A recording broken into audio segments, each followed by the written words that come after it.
Hi, எல்லோருக்கும் வணக்கம்.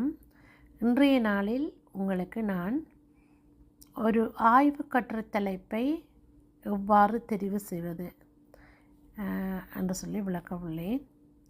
இதற்கு முதலாவதாக நீங்கள் கற்கின்ற பாடப்பகுதிகளை உறுதுணையாக கொண்டு நீங்கள் ஆய்வு கட்டுரை தலைப்பை தெரிவு செய்யலாம்.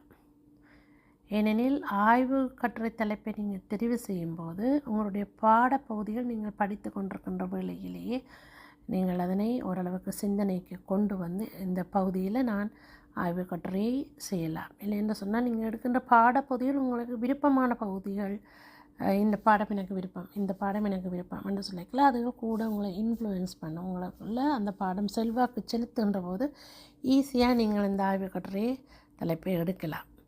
ஆகையால் முதலாவதாக நான் என்னென்ன பாடப்பகுதிகள் ஒவ்வொரு பகுதிகளை நீங்கள் எடுக்கின்றீர்கள் என விளக்க உள்ளேன்.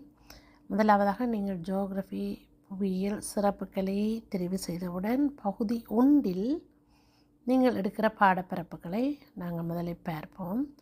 இதில் நான் உங்களுக்கு பகுதி 1 நீங்கள் என்னென்ன பாடங்களை எடுப்பீர்கள் என்று காட்சிப்படுத்தியுள்ளேன். முதலாவதாக GYS 2.1 என்று சொல்லுகிற பாடம் நீங்கள் கார்ட்டோகிராஃபி அண்ட் அனலிட்டிக்கல் மெத்தட் என்ற ஒரு பாடத்தை எடுப்பீர்கள். அதனை நான் தமிழிலும் உங்களுக்கு காட்சிப்படுத்தியுள்ளேன். GYS 2.1 வரைபடவியல் மற்றும் பகுப்பாய்வு முறை. இந்த பாடத்தை பொறுத்தவரையில் நீங்கள் எந்த ஆய்வு கட்டுரை நீங்கள் தெரிவு செய்தாலும் அதில் தரவுகளை எவ்வாறு நீங்கள் பகுப்பாய்வு செய்யலாம், எவ்வாறு வரைபடங்கள் மூலமாக உங்களுடைய எடுக்கப்பட்ட தரவுகளை நீங்கள் காட்சிப்படுத்தலாம் என்ற முறைகளை நீங்கள் அந்த பாடத்தின் மூலம் நீங்கள் உங்களோட தரவுகளை வழிகாட்டலாம். அடுத்து நீங்கள் GYS 2.2 ஃபிசிக்கல் ஜியோகிரஃபி, அது நாங்கள் GYS 2.2 தமிழில் நாங்கள் போட்டிருக்கிறோம் பௌதிக புவியியல். இந்த பௌதிக புவியியல் பற்றியும் நீங்கள் உங்களுடைய ஆய்வு கட்டுரை தலைப்பை தெரிவு செய்யலாம். GYS 2.3 எக்கனாமிக் ஜியோகிரஃபி, அதை நாங்கள் தமிழில் பொருளாதார புவியியல் என கூறுவோம். இதை நீங்கள் ஏஎல்லையும் நீங்கள் பொதுவாக பொருளாதார புவியியல் என்று கற்றுக்கொள்வீர்கள். இங்கே ஏஎல்ல படித்த விட கொஞ்சம் கூடுதலாக படிப்பீர்கள். ஆனால் இதுவும் ஈஸியாக நாங்கள் ஒரு ஆய்வு கட்டுரை தலைப்பை தெரிவு செய்ய ஒரு பாடமாக இருக்கிறது. அடுத்து 2.4 regional geography and world economic pattern and region. இது தமிழில் படித்தோன்னு சொன்னால் பிரதேச புவியியலும் உலக பொருளாதார வடிவமைப்பும்.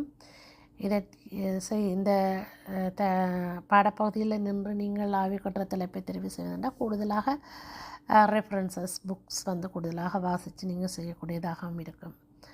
ஆகையால் இதில் இருந்து உங்களோட பாடப்பகுதிகளை தெரிவு செய்து அந்த பாடப்பகுதியில் எவ்வாறு உங்களுக்கு ஒரு விருப்பத்தை ஏற்படுத்தியுள்ளது என்ற அடிப்படையில் நீங்கள் உங்களுடைய ஆய்வு கட்டுரை தலைப்பை தெரிவு செய்து கொள்ளலாம். இந்த பாடப்பகுதியில் படித்து கொண்டிருக்கும் போதே உங்களுக்கு ஓகே, இவ்வாறு நாங்கள் இந்த பகுதியிலேருந்து ஒரு ஆய்வு கட்டுரை தலைப்பை தெரிவு செய்தால் இந்தந்த காரணிகள் மூலம் நாங்கள் ஆராய்ச்சியில் தொடங்கலாம் என்று சொல்லி ஒரு அடிப்படை அறிவை ஒரு ஆய்வு கட்டுரை தலைப்பை தெரிவு செய்வதில் இவ்வாறான பாடப்பகுதிகள் செல்வாக்கு செலுத்த தொடங்கும்.